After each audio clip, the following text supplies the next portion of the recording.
Hey guys, so আজি review কৰি আছো নেটফ্লিক্সত নতুন সিৰিজ এখনৰ ওপৰত যোনখন নাম হ'ল IC814 দি কান্ধাৰ হাইজেক আৰু যিসকলে গম নাপায় তেখেতসকলক কৈ দিওঁ যে এইখন সিৰিজ বেস্ড হয় ৰিয়েল লাইফ ইনচিডেণ্টৰ ওপৰত মানে আমাৰ ৰিয়েল লাইফ হাইজেক এটাৰ ওপৰত যোনটো আমাৰ ইণ্ডিয়াত হৈছিলে 1989ত আৰু যোনটো হাইজেক আমাৰ ইণ্ডিয়ান হিষ্ট্ৰী সবতকৈ দীঘলীয়া হাইজেক বুলি কয় কাৰণ সেই হাইজেকটো 7 দিনলৈকে চলিছিলে আৰু হয় 7 দিনলৈকে প্লেনখন এখন কাণ্ট্ৰিৰ পৰা আন এখন কাণ্ট্ৰিৰ পৰা আন এখন কাণ্ট্ৰিলে ট্ৰেভেল কৰি থাকে আৰু প্লেনখন উৰিছিলে কাঠমাণ্ডুৰ পৰা দিল্লীলৈকে কিন্তু দিল্লী গৈ নাপায় য'ত ঘূৰি থাকিব লগা হয় আৰু 7 দিনলৈকে চলিছিলে গতিকে তাৰ ভিতৰত কি হৈছিলে এই 7 দিনত সেই ওপৰতে গোটেই সিৰিজখন বেস্ড হয় আৰু সিৰিজখন চাব গ'লে ওভাৰঅল বহুত বেছি ভাল লাগিছে বহুত বেছি সাসপেন্স বহুত বেছি থ্ৰিল আপুনি এক্সপেৰিয়েন্স কৰিব পাৰিব সিৰিজখনৰ ভিতৰত লাইক প্ৰত্যেকটো এপিসোড সেইখনতে আপোনাৰ সাসপেন্স এটা থাকি যায় আৰু লগতে আপুনি সেকেন্ড এপিসোড চাব লগা হৈ যায় আৰু সিৰিজখনৰ এক্টৰছবোৰ যিবোৰ আছে যেনেকৈ বিজয় বৰ্মা এজন কেপ্টেইন হয় তেওঁ নাছিৰুদ্দিন শ্বাহ তেওঁ গভৰ্ণমেণ্টৰ এটা ৰোল প্লে কৰি আছে দিয়া মিৰ্জা মিডিয়া ৰোল প্লে কৰিছে গতিকে এক্টৰছবোৰ বহুত বেছি ভাল হয় সেইবাবে সিৰিজখনো বহুত বেছি ভাল লাগিছে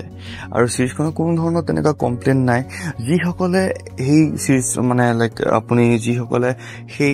হাইজেকটো কথা গম নাপায় তেখেতসকলৰ কাৰণে সিৰিজখনটো বহুত বেছি ইণ্টাৰেষ্টিং হৈ যায় কিন্তু যিসকলে গম পায় তেখেতসকলেও চাব পাৰিব কাৰণ সেই পৰিস্থিতিৰ কথা আপুনি গম নাপায় যে সেই ফ্লাইটত থকা মানুহবোৰৰ ওপৰত কি চলি আছিলে তেওঁলোকক কেনেকুৱা কষ্ট পাইছিলে কিবোৰ সন্মুখীন হ'বলগীয়া আছিলে পৰিস্থিতি তেওঁলোকে সেইবোৰৰ কথা আপোনালোকে গম নাপায় গতিকে যদি গম পাব বিচাৰে তেন্তে সেই সিৰিজখন আপুনি চাব পাৰিব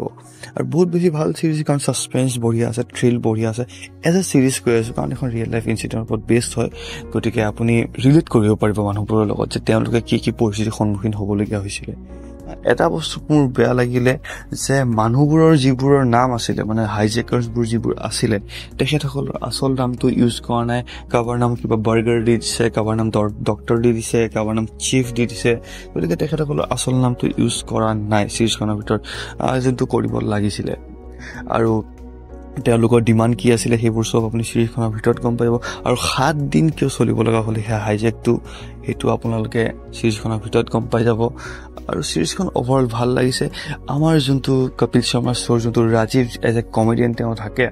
কিন্তু তেওঁ ইয়াতে এজন ভিলেনৰ ৰোল প্লে কৰি আছে আৰু বিশ্বাস কৰক তেওঁ কমেডিয়ান হিচাপে নহ'লেও ভিলেন হিচাপে তেওঁৰ এক্টিংটো বহুত বেছি ভাল লাগিছে আৰু বিজয় বৰ্মা আৰু এইখন বেস্ট হয় ৰিয়েল লাইফ ইনচিডেণ্টৰ ওপৰত কিন্তু এখন এডাপ্টেশ্যন হয় যোনখন এখন কিতাপৰ পৰা সেইখন কিতাপ যোনে লিখিছিল সেইখন হ'ল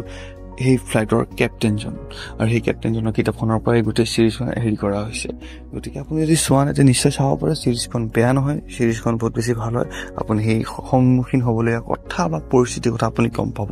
গতিকে চাইছেনে নাই কমেণ্টত জনাব